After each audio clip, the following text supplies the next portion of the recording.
Saludos, doctor José Ricardo y compañeros. En esta materia de teorías de aprendizaje hablaremos acerca del concepto del aprendizaje y el valor de las teorías de aprendizaje. Como introducción, decimos que el aprendizaje constituye el proceso central en la formación académica del individuo, que implica la adquisición de conocimientos, habilidades y actitudes que le permiten desenvolverse en diferentes contextos. Esto lo plantea Jung en su escrito del 2012 y dice que su comprensión no se puede reducir a la definición, sino que se requiere analizar desde diferentes perspectivas o teorías que buscan explicar cómo ocurre este aprendizaje. Estas teorías han contribuido a la práctica docente y a las estrategias pedagógicas que se buscan que sean cada vez más efectivas, como lo plantea Gallardo y Camacho en el 2008 en su escrito. Por lo tanto, el fin de esta actividad es explorar, sistematizar y comunicar el concepto de aprendizaje y su importancia, o la importancia más bien de las teorías que lo sustentan. Entonces, como definición del aprendizaje, Jung propone que es un cambio que perdura en el tiempo, que es un cambio que en la conducta o en la capacidad de comportarse, el cual es el resultado de la práctica de algún hecho o de alguna experiencia de esa interacción que se tiene con algún objeto o con alguna persona.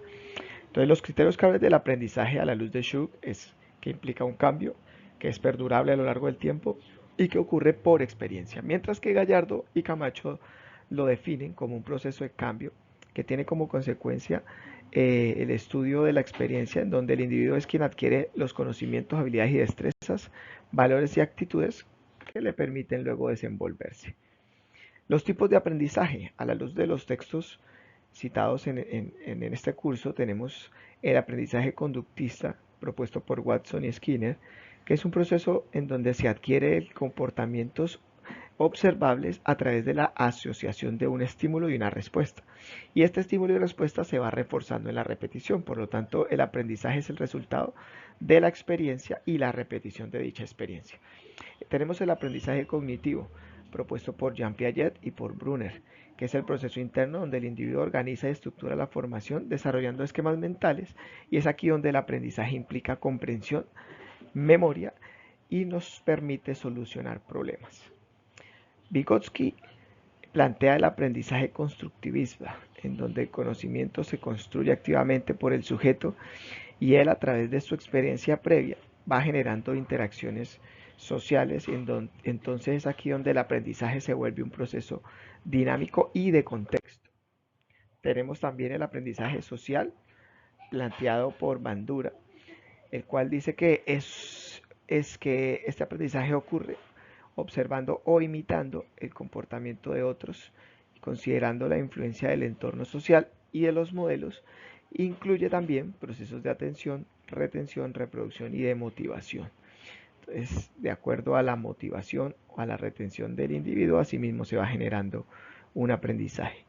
David Ausubel propone el aprendizaje significativo, que se produce cuando hay una nueva información que se relaciona de manera sustancial y no arbitraria con los conocimientos previos, facilitando entonces la comprensión profunda. Y se dice que estos aprendizajes, cuando son significativos, perduran para toda la vida. El aprendizaje experimental propuesto por David Klopp se argumenta que se da a través de la experiencia directa, mediante un ciclo que incluye la experiencia concreta, la observación reflexiva, la conceptualización abstracta y la experiencia activa. Y por último tenemos el aprendizaje por descubrimiento propuesto por Brunner, el cual se da a través de la experiencia directa. Es el estudiante quien obtiene el conocimiento por sí mismo, formulándolo y probándolo a través de hipótesis, y este tipo de aprendizaje requiere un método de investigación. Se dan entonces algunas teorías de aprendizaje y pues hablaremos acerca del fundamento de hechas. Está el aprendizaje que ocurre a través de la interacción con estímulos y respuestas. Está la memoria, que es el enfoque cognitivo. La memoria actúa entonces pues como un almacenamiento de información y que le permite al aprendizaje y a la comprensión. Tenemos la motivación, que es el enfoque conductual en el que se balsan los refuerzos externos, mientras que el cognitivo es más intrínseco y se relaciona con metas personales. Tenemos la transferencia, que se da al aplicar habilidades aprendidas a nuevas situaciones.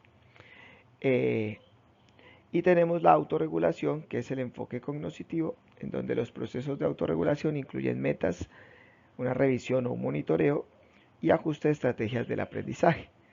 A través de estos entonces se dan o se proponen las teorías de aprendizaje, como las propuestas, como está el enfoque conductual, que habla de los principios del comportamiento y el aprendizaje observable.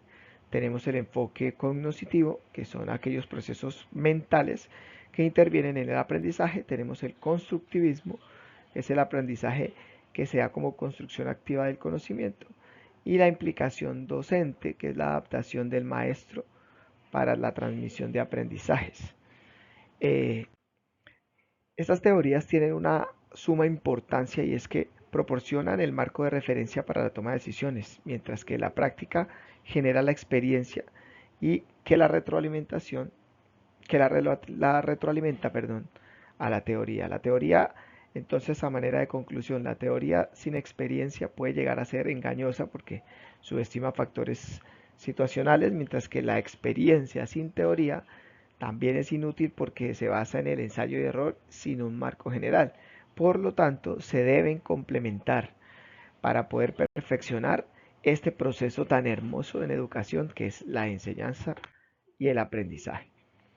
Para cerrar, como conclusión, nos planteamos la siguiente pregunta. ¿De qué manera las teorías del aprendizaje favorecen a la práctica docente y a la formación de los estudiantes? Aplicar las teorías del aprendizaje en el aula es el fundamento científico que nos va a permitir tomar decisiones pedagógicas efectivas y estas nos demuestran que el éxito académico requiere tanto voluntad, es decir, la motivación, como la habilidad, que es decir, la cognición del estudiante.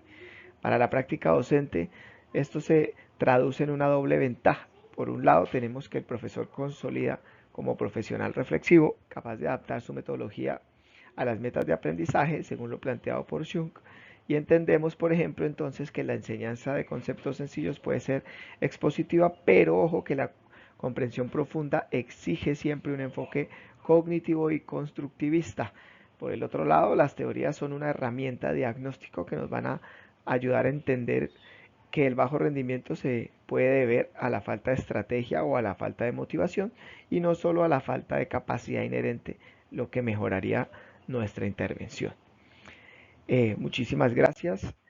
Como referencias pues están los documentos planteados en clase. Esperamos que este video sea de su agrado y sirva como experiencia para sus prácticas educativas. Dios les bendiga. Hasta luego.